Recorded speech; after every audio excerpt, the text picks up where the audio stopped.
Hello friends, welcome back to another In Between Meetings, Let Me Fit It In Where I Can video. Yay! Just kidding, but not really. CJ's playing, Adam had to run out. He was asked to be on a panel for Criminal Justice Day for a whole bunch of local leaders that are going through this class, so that's fun. Really quick, thank you guys so much for the love on the last video where I talked about Ruby Frankie, and I think it's Jeremy Kelly who Nevada DOC just happened to lose for a year and a half. If you haven't seen that one, go back. It was just like a fun catch-up video. But a couple people actually on this video, and then the Gritability podcast that Adam and I did with Joey Merlino. That was a fun video, you guys. I was gonna talk about it on this channel, but in a nutshell, he's a former mob boss who I heard for many years about the guy that the feds wanted Adam to roll on in exchange for his life sentence, and Adam wouldn't cooperate and do it because he didn't do business with this guy. They knew of each other on the outside, but they didn't really know each other on the outside. So Adam's like, no. Winds up, it's this man, Joey Merlino, and they were put in touch with each other all of these years later, and we did a podcast together, and it was incredible. Just a full circle moment to have them both free in the same room. Now I understand the story and who the guy was after all of these years, and they were just so respectful for one another. It was just really fun. So I'll link that video below if you guys want me to talk more about that. But you guys commented on last video and a few people on that video about my hair, so I just wanted to touch on that. Yes, it's much lighter. It's a lot more layered. Here's the funny part. I did it myself because since COVID, we all think that we're professional hairdressers, at least I do. And my sister was my hype girl on this because she's like, I did my own cut using the Brad Mondo butterfly technique, 2 snips, literally 2 snips and you're done. A couple years ago, maybe last year, I don't know, I did my own highlights based off of highlights I already had. I just kind of pulled them up to the top and I did a really good job and I got so many compliments on them. So I got a little bit overconfident this time. Long story short, I highlighted my hair. It takes me way too long because I'm weaving it. I'm not a hairdresser. I don't know how to weave, so it takes me forever. So by the time I pulled out the first highlight, that one's breaking. Like my hair was breaking off. It's down here, as you could see. And then the rest of them, I'm like, oh my God, I gotta get them out of my hair. But this was probably done an hour before this one. So I had orange chunks in my hair. So I re-bleach it again. Some of them turned a little less orange. Some of them turned white blonde. So I ran to Sally's. I got a toner. I turned my hair blue because I tried to use a cool toner to get the orange out, but the blue washed out and we're not so bad. I kind of like it myself. I'm not mad at it. I did the butterfly cut. It turned out beautiful. And then I decided I wanted to add shorter bangs in the front because I always work out and I pull my hair really tight and I feel like my forehead's getting big. I'm not a hairdresser. I'm not a professional. I did do this and I'm not mad at it. I'm honestly not mad at it. Thank you for the compliment. I really appreciate it, especially because I was overconfident and thought I was a hairdresser once again. Not what this video is about, but thank you. I want to talk to you guys about a video that I found on YouTube. It's a short clip of a Love After Lockup episode. Just a disclaimer, I don't watch this show. I don't know anything more about this couple than what I saw in this 2.5 minute clip, but I wanted to play it for you guys and react in real time because there's some really good nuggets of wisdom in this video and there's some comments. I have an unpopular opinion based off of my own experience with a prison relationship than a lot of people in the comment section and maybe some of you guys watching this video. So let's watch together. We'll talk through it. I'll tell you my opinions based off of my experience and coaching thousands of prison wives throughout the course of the last decade and a half. Maybe it'll help you in your relationship, I hope. So where do you see this going? Well, ultimately, I think So, by the way, this is the couple Jake and Savannah. Tell me, should I watch Love After Lockup more? I watched it once. Sorry, I know I started this, but I'm just rewinding. I started to watch it once years ago, and I think the couple on the show that I was following at the time was like, I think his name was Clay, and she was Clay and somebody. I don't remember her name, but she was the inmate getting out, and it was a dumpster fire. I felt so bad for them. Oh wait, that's a lie. I watched the girl in Vegas. She was the inmate as well, and he was a professional poker player. They had a whole bunch of kids together. They were a decent couple. I don't think they're together anymore. But the last season that I started to watch was the one with Clay, and it was a dumpster fire, and I felt so bad for them, and I never watched it again after that because it was just like a lot. It's a hot mess. Anyway, all of that to say, I know nothing about this couple. nothing. So I don't know if you guys want me to continue to watch these episodes and respond to them with my opinions based off of my very unique experience as somebody who's living her own life after lockup. Let me know in the comments if you do. Okay, in this scene, Savannah is chatting with one of her friends, I think her best friend, about wanting to marry Jake while he's inside. Her thoughts on that, his thoughts on that, and then he calls while they're having this conversation. So where do you see this going? Well, ultimately, I think I'd like to get married while he's in prison. Why? The lawyer said that, like, it might help his commutation to get married. Okay, is that true? Potentially. So Savannah's saying that she wants to get married while he's while he's in prison. He's got about 5 years. You'll hear later in this video, but he's got about 5 years left. I don't know how long he's done. Her friend's like, why? And Savannah says, well, his lawyer says it could help his commutation. And so could that be true? It could be true. I'll tell you why. Because that shows when you're petitioning for clemency to either the governor or the president, whether it's federal would be the president of the United States. If it's a state case and he's in state prison, you'd be petitioning to the governor of the state. When you petition and you have familial ties and you are in a committed relationship with somebody who's doing well, and I've used this phrase so often, but just understand what I'm saying, a functioning member of society, meaning somebody that's going to help keep you on the right track. It could potentially twice. It could potentially help your case because it shows the judge that you have people who aren't criminals or who have rehabilitated themselves if they do have criminal history, and they can keep you on the right path if they grant your petition. Let's try all this again. So it'll show that you have somebody that's kind of vouching for you that could keep you on the right track. And if the governor or the president signs off on a petition, on a clemency petition, then they're kind of putting their name and their stamp on the fact that they believe that you'll get out, you'll stay out, you're not going to reoffend. So they want people that have people holding them accountable, basically. So if you're married and in a stable relationship and you have somebody that's going to hopefully keep you off the street or from doing street things, then it does look potentially, it could help your petition. That said, me being in my relationship with Adam, I don't think had anything to do with his compassionate release. I was mentioned in the petition. I was picking him up from prison and he was moving in with me. But I don't know that that had anything to do with the judge's decision to grant his immediate release. It might have helped, but honestly, what helped Adam the most is his prison record, what he was able to accomplish on the inside. What I'm saying is, I don't know anything about this guy's case, but Adam was the one that told me it's gonna be very, very, very hard to get a president, he was in the Fed, so it was president, to sign off on a clemency for me because I am like the poster boy for violent crimes, multiple violent crimes. I'm a repeat offender. He did state time, got out, and then repeat offended, went back to the feds. It would have been really hard to have a president sign off on that. I don't know anything about this man's case, and I don't know if that's legitimate or not. Is it a reason to get married to an inmate that you don't really know? In my opinion, no. It could just be a really good excuse for somebody that's insecure or desperate to get married, to keep somebody or to like keep the fantasy going. And we'll get into that in a second. And that's not judgment, because again, I was there for many, many, many years. And so I talked to Jake about it, and he is not for it whatsoever. Does not want to get married? He does not want to get married. Why? While he's in prison. It's nuts that she wants to marry him in prison. I don't think that's probably a good idea. It's like they've never lived together. They've never met outside of here. Like, they don't know what each other are like. Oh, that's him. Hello, you have a call from an inmate at Fort Dodge Correctional Facility. Hi, sweetheart. Okay, so her friend's like, it's nuts. They've never lived together. They've never been together outside of prison. They don't know what each other are like. Now, these are my words. They don't know each other's idiosyncrasies, right? And I don't disagree with her. Am I against prison weddings? No. I was very close to going to be part of one of my girlfriend's weddings, and I couldn't get off of work, and I was so disappointed. Prison wedding, I was so disappointed. I've mentored and worked with many women who've gotten married while their loved one was inside throughout the years. My opinion, though, is there's no rush. Like, why? Hey, Daddy calling. Daddy's calling. Answer the phone. Say hello. Hello. Hi, Daddy. Hi, Daddy.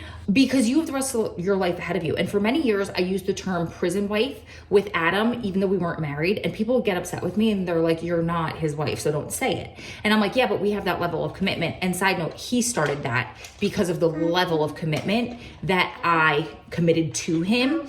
Out of respect, he called me his wife. I called him my husband. But I didn't realize why people were bothered by it until things like the stimulus checks came out and these women couldn't get the stimulus checks because they were married to an inmate. And there are many things, a lot of them being financial things, that hindered women, like when it came to tax time and that kind of stuff. Women who are married, physically, legally married to inmates on paper, and you just don't realize it. And after I learned all of that, I had a whole new level of respect for women who are legally married to inmates on the inside. So if you're a met while incarcerated MWI couple, I do not recommend just rushing into a marriage. A lot of times people want to do it and they want to do it so quickly because one, the inmate is pushing it and he's not. So that's not this case. But just to add to this, the inmate is pushing it because they want to keep the woman so they keep getting money. The second reason would be the woman on the outside is pushing it, or the party on the outside is pushing it because they're honestly insecure and they want to keep the guy. Again, they're wrapped up in the jail, the fantasy of this relationship, because 90% of what happens in a jail relationship happens within your head. You communicate on the phone. For the feds, that's 15 minutes, maybe 30 for people in the state. You communicate on the phone, post office letters, depending on how often you write, at visit if you get them. Those visits are short-lived. Nobody's going to visit every single day of their life. Even if you get family visits in California, that's only a weekend of time together once a month if you're lucky, because there's so many people that are signing up for these family visits. It's not day in, day out dealing with these stressors, the constant distractions, and the lack of the routine that you develop inside of prison or outside of prison as the spouse, significant other, married or not, of somebody on the outside. It's totally different when you're together on the outside from experience, and it's hard. It's a different kind of hard, but it's hard. So there's no reason to add stress to it or to add paperwork to it if you don't need to. Unless you could possibly get those family visits, go for it. If it's just because, and be honest with yourself, if it's just because you're insecure and you want to do it, or you're talking yourself into believing that it's for something legal, second guess it, because it's not all it's cracked up to be. In all of the years that I've been coaching prison wives and family members, had 100,000 plus members across social media. Last time I counted years ago, so I don't know how many we're up to now. 2 couples, myself and one other couple, completely survived. I know of 1 or 2 more who are barely making it, and everybody else has broken up. Like, I am talking people who have been celebrities, people who you would look at them and be like, oh my God, they are an ideal couple, they are bulletproof, and it didn't work out after incarceration because of all of the stress and the drama and the trauma on both ends. I'll talk about that one day if you guys want. But the whole point is, in this case, from what I'm responding to and from my experience, I believe she's trying to rush it, and there's no need to. So he calls. You have a call from an inmate at Fort Dodge Correctional Facility. Hi, sweetheart. What are you doing? I'm actually hanging out with Caitlin. What are you doing? You're with Caitlin? Hi, Caitlin. Hi, Jakey. What are you guys gabbing about? Why don't you take a guess? Marriage. I feel like that's all you talk to me about anymore is marriage. Savannah answers the phone and he says hello to Caitlin, and Caitlin has this strange response, like she puts on this little girl voice, excited. Hi, Jakey. Hi, Caitlin. Hi, Jakey. One of 2 things. Either Caitlin is equally as insecure as her friend Savannah, and she is just excited that a guy in prison is talking to her because, you know, the whole jail fantasy, like different world, bad boy thing. Or, because again, I don't watch this show, so I don't know anything about these people. I'm just going based off of this 2-minute and 18-second video. Or number 2, she's not necessarily as supportive of her friend Savannah as she's claiming that she is, and this is her over-the-top acting because she doesn't like Jake. Or maybe she does like Jake, but she doesn't like Savannah and Jake together because she's protective of her friend. I'm reading this either one of those 2 ways. But I don't know, something about that reaction feel like that this is just like a bad boy fantasy for both of them. What she says in the confessionals is a little different, so I don't know. But let's keep going. Hey, Jake. Yeah, that's me. Why would you not want to marry Savannah right now? Okay, well, I feel like I've been able to say this a few times, so I'm pretty good at answering. I don't want to attach our special moment. Wait, stop. She has a big head of him. Did you guys see that? She's a big head. Sarah and I made those, and Adam loved it so much. He recently talked about it on a Gritability episode. I'll put it in here, but he was the one with Kat. If you guys haven't seen it, you have to go see it. It's all about like surviving prison wife life and how she did it so well, and she was the second couple that I'm talking about that has survived. You guys both amazing. Or I remember the one time you had this sweatshirt made for me. Uh-huh. And I had the Mrs. B on the back. Love it. And I walked in. I know the sweatshirt. I walked into the prison and he was blown away. And the guards all looked at me like, what? And he was like, yeah, that's my girl. She's really committed. And that's it. It's in situations like this, you have to get creative within your relationship and figure out novel ways to show how much you love and appreciate one another. And that goes for both sides. It goes for you, putting together packages, putting together a shirt. Remember when I put your face all over my socks? Maybe don't do that one because I think you were weirded out. Remember when I did the socks? I have the socks with You him. have the socks? I have the socks too with it. He hates them. Okay. Hates them. Hates them. I wanted to get the bathing suit. And he goes, no. I remember when you got his head. Yep. The paper head. That was awesome. I remember, and she brought Sarah and I went around in Pittsburgh. Explain this. Like, I want to make sure that everyone understands this because this was, and this is exactly what I'm talking about. Like, this was next level, just going to such great lengths for a photo shoot just to show, to make me feel like I was a part of what you were doing on the outside. Yeah, so we have a mutual friend, Sarah, and Sarah lived about 3 hours from the facility where Adam lived. So I drove out to visit Adam one weekend, and then I just kept driving to go hang out with Sarah. And we went around Pittsburgh with these, do you remember what they're called? Like, I want to say face and hole, but that's not it. Big heads, No, maybe? I forgot what they were called.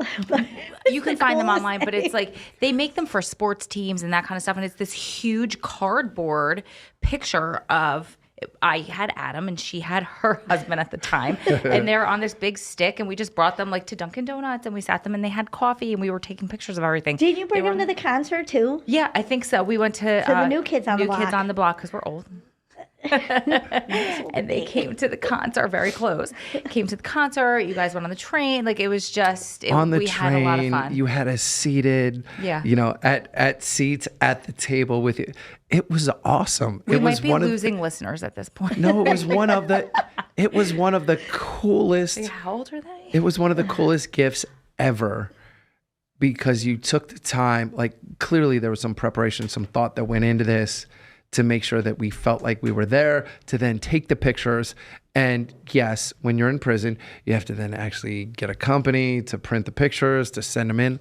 Like there's a whole process. This isn't like nowadays, like I just snap a picture and I send it to you.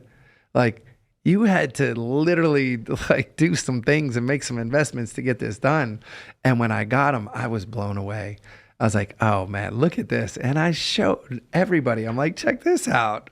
I was like, I was in Pittsburgh this weekend, man. He might be back there rethinking the bathing suit. Like, Yeah. maybe I should let her do it. I'm gonna He's like, say that's a lot of me. He's like, don't. I'm gonna say the bathing suit thing. I might wanna. I don't know. That might be a little bit much, but listen, that was awesome, and it just speaks to both of you how amazing you are and how lucky us guys are. Saw that. Anyway, Caitlin says, hey, Jake. And Jake's like, yeah, that's me. A little strange. I don't know. The way that they all communicate with each other is a little immature to me. Like when she goes, marriage, which I get the reference from The Princess Bride, but I don't know. Everybody has their own inside jokes. Believe me, Adam and I had plenty of corny jokes together, inside jokes when he was on the inside. And honestly, we still have plenty, couple inside joke things. So I'm not ragging on him too much for that. But there's just a few little yellow flags, we'll say. Not all the way red, a couple red, but like a few yellow flags that stick out to me that this is kind of an immature relationship on the girl's end. So Savannah's asking Jake, what do you think like when you come out? When you get out in about 5-ish years, Do you think you'll be ready to be committed then? It's going to be difficult to get committed immediately. I want to kind of live on my own for a little bit. I want her as a part of my life, but I want to be able to like function as an adult by myself. When you get out, are you wanting to like explore other options? Potentially, like I want to explore like other women, just in a physical way. I mean, I get it and I don't, because it's like Savannah has been so amazing to you. I've seen Savannah hurt in the past. I just hate for her to get hurt at the end of this. You wholeheartedly agree. That's why I've tried to be nothing but open and honest, because I don't want to all of a sudden like, oh, by the way, I kind of feel this way. I'm gonna be waiting for 5 years and then, we finally get to be together, but you also want to be with other people. So that kind of hurts. Okay. Oh, I have so much to say. So much to say. This opens up old wounds for me that I didn't even realize I still feel and grapple with until I watched that. This is like the third or the fourth time I've watched this because I wanted to prepare my thoughts and I wanted to make sure that I was hearing things right so I can explain them to you. So Savannah's friend says, like, do you want to marry her while you're on the inside? And he's like, I've answered this already so many times. I feel like I can answer you very quickly, very honestly. No. I don't want to associate that with in here. I get it. That's the reason, one of the many reasons I didn't marry Adam while he was on the inside. Aside from everything I already babbled about, I never wanted my memories of my wedding to be inside of a prison visiting room. Just me. That's how me and Jake and Adam all think the same about that. I just never, like when I was a little girl, dreamed of having a wedding in a prison visiting room. I also didn't dream of having a wedding in a park across the street from my house the day after getting over the worst stomach virus I ever had in my whole entire life. Side note, never get the stomach virus, but it was beautiful and I love it and I wouldn't trade it for anything else because it was the way that it needed to happen. But that's how my wedding went. It's not associated with prison. That's the point of me not getting married inside, along with I wanted to respect my parents and I wanted to fight hard enough to get Adam out. He had a unique sentence. So obviously if I didn't get him out, I couldn't get married, you know? So that was my way of wanting to fight and fight and fight and never give up my fight to marry Adam on the outside. I've talked about this a million times on the channel. Side note, I know a lot of these shows are scripted, or at least the questions are prompted by the producers to get a reaction. I'm glad that this happened so we could talk through it. I just don't want to come across like I'm naive, that this is just all happening without prompting from the producers to get good TV. I'm not naive. This seems a little bit scripted. However, he says, no, he's like, I've told her this before and I want to be extremely honest about it. I want to explore other relationships when I get out. What stood out to me and what opened up an old wound was like, I want to explore other women physically when I get out.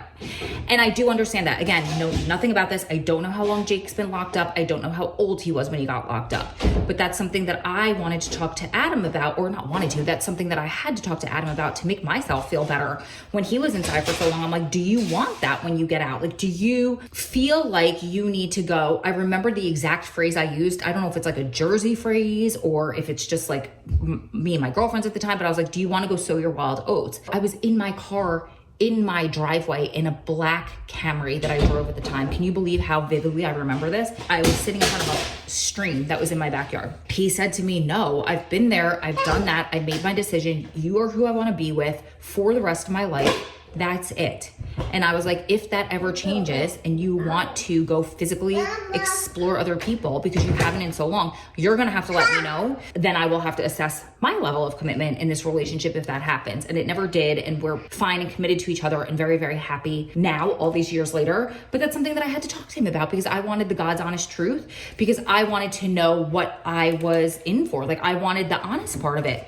And a lot of women, it seems, including Savannah, don't hear the words that they're being told. They hear what they want to hear, number one. Number two, and this isn't just a prison relationship, ladies, this is, and gentlemen, this is many, many relationships. Or they're like, well, that's what he says now, but I'll fix it. Or I remember, oh, this breaks my heart.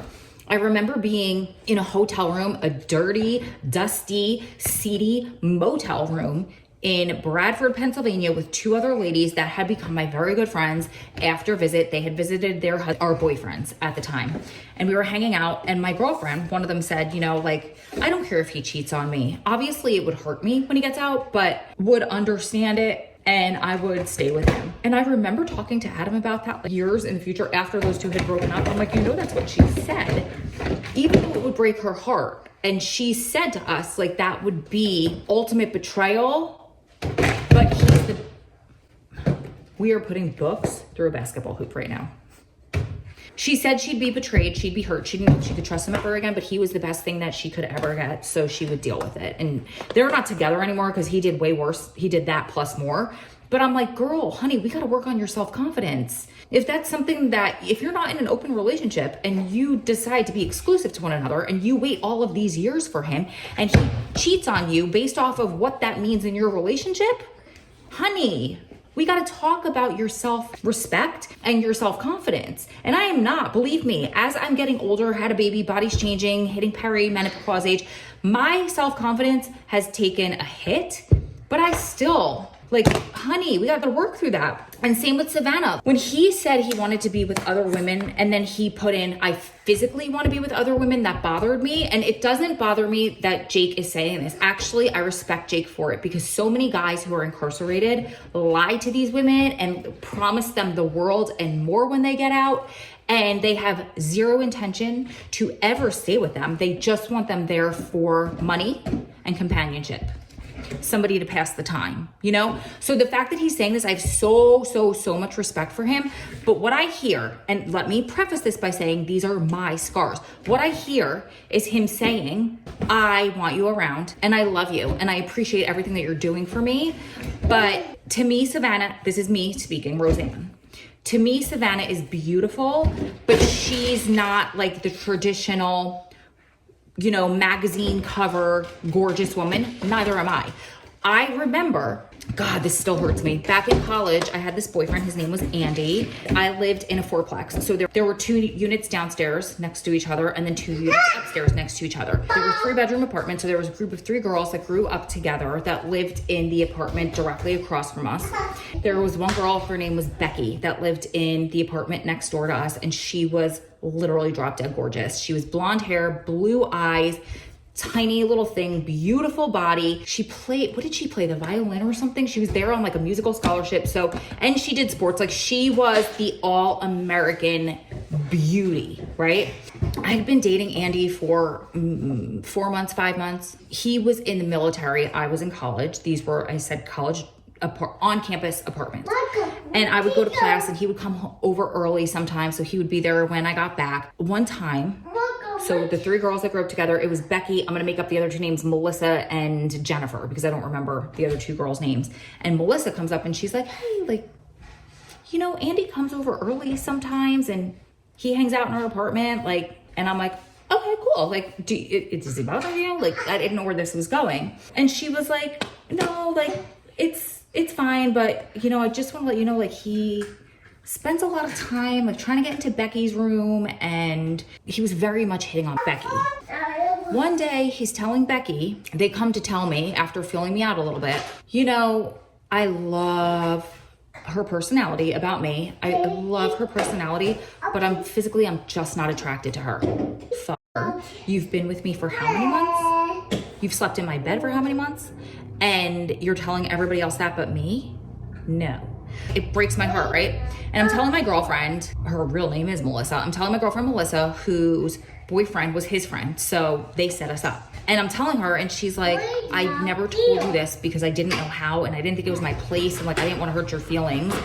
But the very first time that we all hung out together and we went to the beach, you walked up to the water and he said the same thing to me. He said, her personality is amazing and I love the way that she loves me, but I'm physically not attracted to her body. Like she's really heavy. Maybe you could start getting her to go to the gym. And she did ask me to go to the gym with her, and I did start going to the gym with her, but didn't know anything about health, nutrition, anything like that at the time. And who cares? Excuse me. You're dating me for me in the moment, at the moment. What? So of course Andy and I broke up, but those are my scars. And so when I hear Jake say in that video, or in that phone call on the video, I want to physically be with other people, it brings up those scars in me. So just know that I'm scarred, but at the same time, like, that's what I hear. Savannah's great and she's waiting for me, but what if Savannah looked like Becky or a supermodel? Would he still be saying the same thing? I do not disrespect Jake. I respect Jake for saying this, but Savannah, 1, needs to hear what he's saying. Number 2, she needs to get self-confidence enough to hear exactly what he's saying, or at least hearing what I'm saying. Number 3, the people in the comments I don't agree with. They're all like, Jake's an asshole. How dare he? He is a girl that's supporting him. He should want to be with her physically afterwards. But maybe he doesn't. And that's not wrong or right. That's how he feels. And he's being honest and telling her that. I honestly have respect for Jake for it. Do I have respect for Jake for potentially stringing her along? No, he's not stringing her along though. He is telling her facts like it is. I don't know. Maybe Jake needs to cut her off completely if he's not into this relationship. Maybe Jake needs to friend zone her hard and stop communicating with her as much. Maybe Jake is using this whole situation to be on TV. I don't know the story because I don't know exactly what's going on with their relationship other than these 2 minutes, like I've said 3 times at this point. But what I do know is, hear me when I tell you this. If somebody's telling you something in a relationship, hear it. Hear what they're saying. If somebody is saying something, don't try to twist and manipulate it and make it fit into your mold because you're trying so hard, or trying to strap them with a marriage certificate, because it's not going to mean anything different in the long run. If he wants to be with other people, a piece of paper isn't necessarily going to stop him. Number 1. Number 2, work on your self-confidence and respect. I have so many other videos about that in the past for especially people in prison relationships. And number 3, you don't have to rush into a marriage inside of prison. There's plenty of time for you to do that on the outside. I would love to know what you think about this video, my commentary, your take on the situation. And also, if you watch the show, tell me more about the situation that I don't know. And if you think that I should watch more episodes, if there are specific couples you want me to watch and follow, let me know, because I can give you my perspective if you would like it from my unique experience. Oh my God, it's like bombs going off in my house. Okay, say I love you, friends. Help. Do I need help? I always need your help. You need help. You're gonna help me? Yeah. Okay, what are you gonna help me do? You help me. Oh, you got the trains in your cars? All right, I love you guys. We'll see you in the next one. Mwah.